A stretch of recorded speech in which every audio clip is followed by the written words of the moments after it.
हम हिंदू राष्ट्र कहते हैं तो किसी का विरोध कहते, ऐसा नहीं है। संघ इसमें से हुआ ही नहीं है। संघ किसी विरोध में, प्रतिक्रिया में नहीं निकला है। गुरुजी के प्रेस कॉन्फ्रेंस में गुरुजी को पूछा गया कि हमारे गांव में तो मुसलमान और ईसाई है नहीं, हमारे यहाँ शाखा का क्या काम है। गुरुजी ने कहा कि भैया तुम्हारे गांव की छोड़ दो, पूरे दुनिया में भी मुसलमान ईसाई नहीं होते तो भी हिंदू समाज अगर इस अवस्था में रहता तो संघ की शाखा की आवश्यकता थी, क्योंकि संगठन किसी के विरोध में नहीं होता। आप सब लोग कुछ ना कुछ तो व्यायाम करते होंगे, कम से कम मॉर्निंग वॉक, इवनिंग वॉक करते होंगे। आपको कोई पूछे कि आप ये व्यायाम कर रहे हैं, किसको पीटने का इरादा है? अरे भाई, व्यायाम अपने आप को तंदुरुस्त कहने के लिए। अब कभी मारपीट होती है तो व्यायाम का शरीर काम में आता है, ये बात अलग है। लेकिन व्यायाम का उद्देश्य किसी को मारने के, स्वस्थ होना शरीर की स्वाभाविक अवस्था है, संगठित होना समाज की स्वाभाविक अवस्था है, बिना उसके कोई काम सफल नहीं होता है। देश में ऐसा लिखा गया कि भाई संघ के कारण देश बच गया या देश का उद्धार हो गया, तो ये हमारे लिए ठीक नहीं है, कि ये हम करना नहीं चाहते। ये करना चाहते तो बहुत है। पहले से रावण से त्रस्त दुनिया, राम नहीं होते तो क्या होता, शिवाजी नहीं होते तो क्या होता। अरे भाई, कब तक आएंगे शिवाजी, कब तक आएंगे राम? भगवान भी God helps those who help themselves.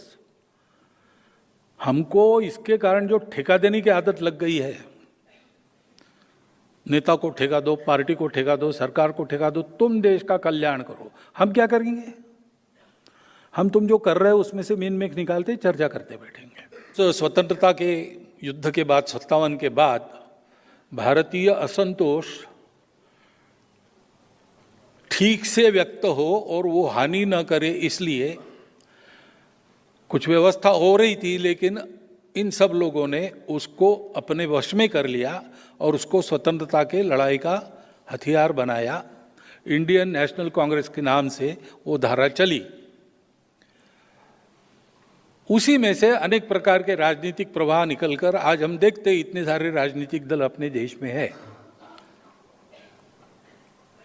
स्वतंत्रता के पहले स्वतंत्रता के लिए लोगों की राजनीतिक जागृति, ये लक्ष्य उनका था और वो अच्छी तरह से हो गई। सामान्य व्यक्ति भी, चरखा तो अपने देश का परंपरागत है, वो नई बात नहीं थी, लेकिन देश के लिए चरखा चलाना, ये बात सिखाई उस राजनीतिक आंदोलन ने। देश के लिए जीना मरना, हर काम में देश का विचार करना, ये वातावरण सारे देश में हो गया। फलस्वरूप स्वतंत्रता मिली। सशस्त्र संघर्ष भी चल रहा था, उनका भी बड़ा योगदान था। कुछ दुनिया की परिस्थिति भी थी। स्वतंत्रता प्राप्त होने के बाद उस धारा को जिस प्रकार जैसे प्रबोधन करना चाहिए उस प्रकार होता तो आज का दृश्य का कुछ अलग होता, लेकिन वैसा हुआ नहीं। ये हम सब लोग देख रहे हैं। दोषारोपण करने की बात नहीं, ये फैक्ट है। हिंदू राष्ट्र की बात करते हैं हम, तब भी प्रश्न खड़े हो जाते हैं, क्योंकि राष्ट्र का हम ट्रांसलेशन करते हैं नेशन। वो कंसेप्ट वेस्टर्न कंसेप्ट है। नेशन के साथ स्टेट जुड़ता है,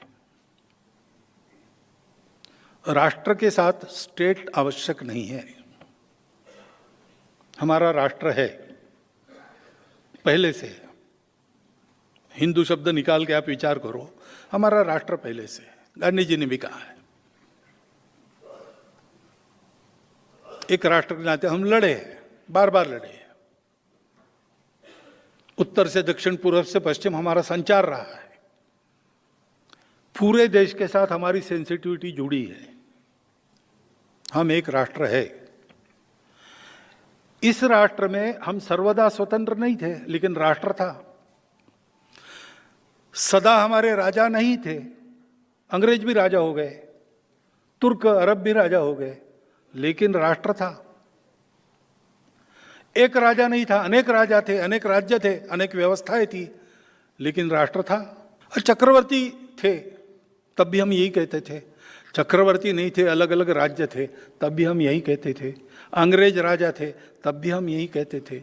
विदेशी आकर राज करते थे, तब भी हम यही कहते। राष्ट्र था, सत्ता बदलती रही।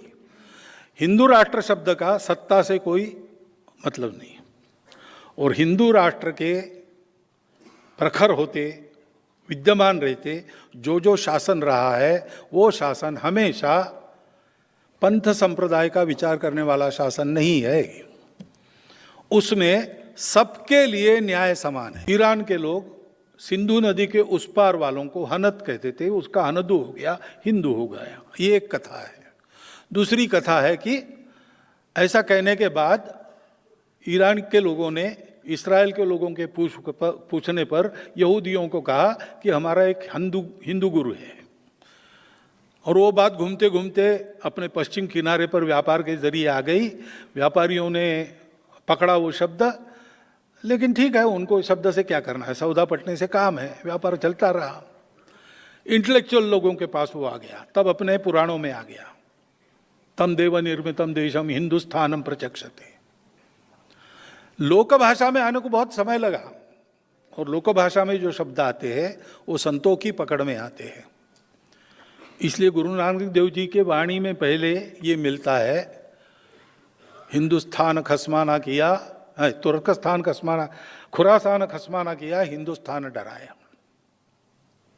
वो उन्होंने वर्णन किया है बाबर के अत्याचारों का, और कहा है कि न हिंदू महिलाओं का शील बचा, न मुस्लिम महिलाओं की असमत बची। अब ये सोचते तो ध्यान में बात आती कि उन्होंने दो क्यों शब्द उपयोग किए, क्योंकि जैसे उस समय मुसलमान थे हमारे देश में, हमारे देश के कन्वर्टेड मुसलमान थे,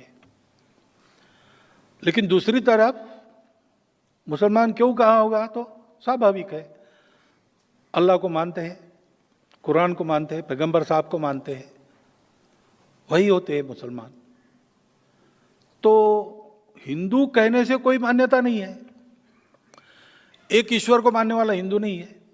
नहीं, ईश्वर के अनेक रूप है हिंदुओं में, 33 करोड़ है ऐसा कहते हैं, और एक ग्रंथ नहीं है, न कोई एक गुरु है। तो अनेक थे उस समय, बौद्ध थे, जैन थे, शैव थे, शाक्त थे, अनेक प्रकार के पंथ संप्रदाय, रिलीजन्स अनेक थे, लेकिन एक स्वभाव था जो इन सबको जोड़ता था। वो स्वभाव ये था कि इन सबको स्वीकार करते थे। विश्व में जितने तरीके हैं पूजा के, वो सब एक ही जगह पहुंचेंगे, कोई तरीका गलत नहीं है।